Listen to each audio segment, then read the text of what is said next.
Hello and welcome everybody, I'm Joshino and today I'm going to be talking about impossible goals and personal performance in Planetside 2.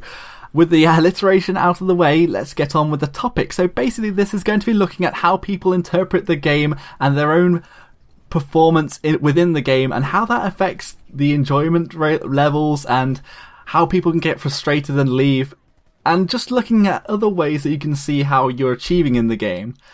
So Planetside 2 is a sandbox game which is completely player-driven. They're player-driven battles and all player-driven experiences, and every player can have their own little playstyles. There are so many different playstyles in the game, and that's enhanced by the fact that there's so many classes and there's so many vehicles and there are so many different bases, and the variation between planets is so different. And even within the classes there are lots of different cert lines, for example drifter jump jets or jump jets or C4 or tank mines. There's just so many different possibilities to playing and different ways to play the game. And there's also different sort of ways to play the game as an individual. You can play as a lone wolf and try and get kill streaks, you can play in a squad, and your perception of your achievement in the game will be different. So I think that a lot of people tend to look at the statistics in the game and look first and foremost at the kill-death ratio, which can be quite frustrating if you're a new player and you're struggling in the game because you haven't quite got used to the chaos, or any other player that's struggling to keep your KD up. And I'll just say, as I've said before, everyone has a different perception of achievement in the game and how they are performing, and kill-death ratio doesn't always highlight achieving certain goals. For example, so as an individual, it's very hard to take bases, especially multi-point bases, because you just won't have enough firepower to hold on to any of the points, and you can't split into three and take points. And often you can't destroy large groups of people on your own, and you're always part of a larger fight, usually when you're on your own. You're not just fighting on your own, but you're on the outside of this group. So you may perceive your performance as how many kills you can get, and this can be very effective. I don't want to underline that. When you're killing people and you're making them respawn, that's taking people out of the fight, so you are having an impact on the fight.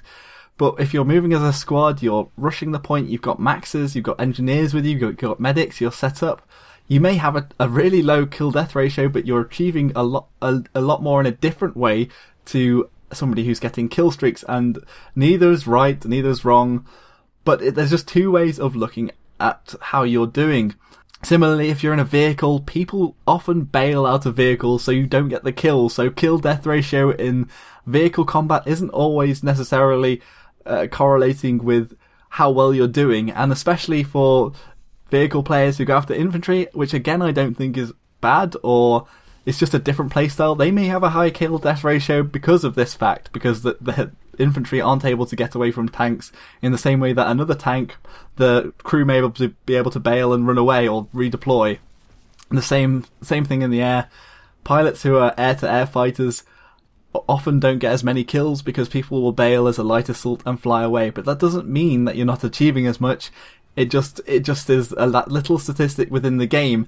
And as it is a sandbox game and there are so many different playstyles and different fights going on, you have to look at it as how you've achieved something in that instance. So killing an aircraft is quite a big thing because you've achieved a lot. You've taken somebody on and you've dogfought with them perhaps and overcome them. And I think that is the reason why people still fly in the air, and there's quite a few dedicated pilots out there because they enjoy fighting in the air and their achievement is winning the battle. It may not be the kill, but they see the dogfight as a victory.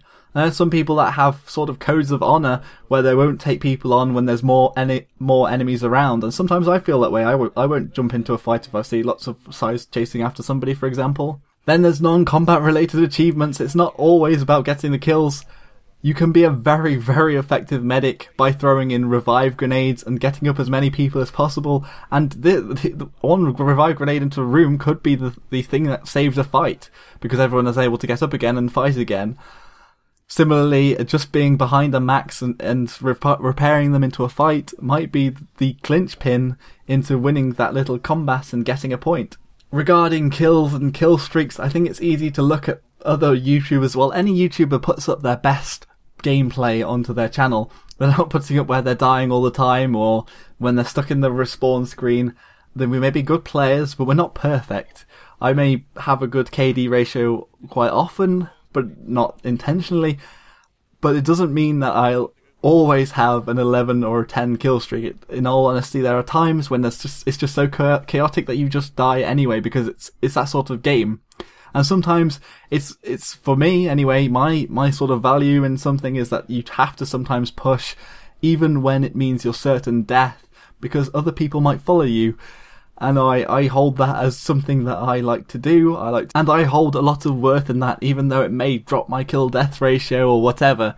Similarly, in the game, I think you can find your own little niches, like perhaps just knifing people with the new knives, going around with the stalker cloak and shooting people with a strong pistol, sitting in buildings invisible and slowly picking people off. I think there's just so many different playstyles in the game that are all valid, and you don't have to have one certain goal in the game, and it shouldn't just be kill death ratio or whatever.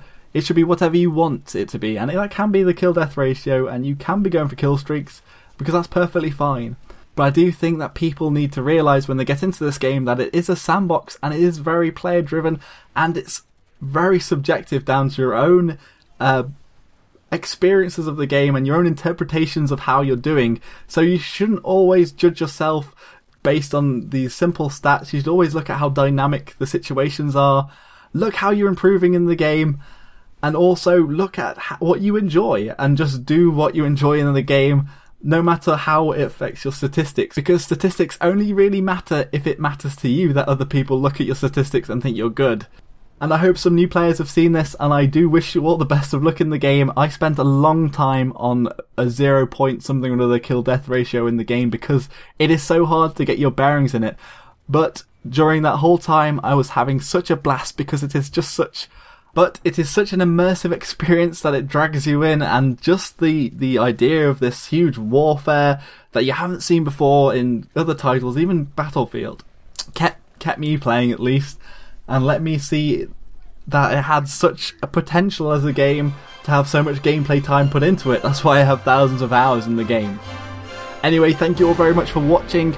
Please do comment and give me any feedback about the video, any thoughts that you have. Like and you know the jazz with that, but subscribe to me if you want to see more. Until next time everybody, Joshino.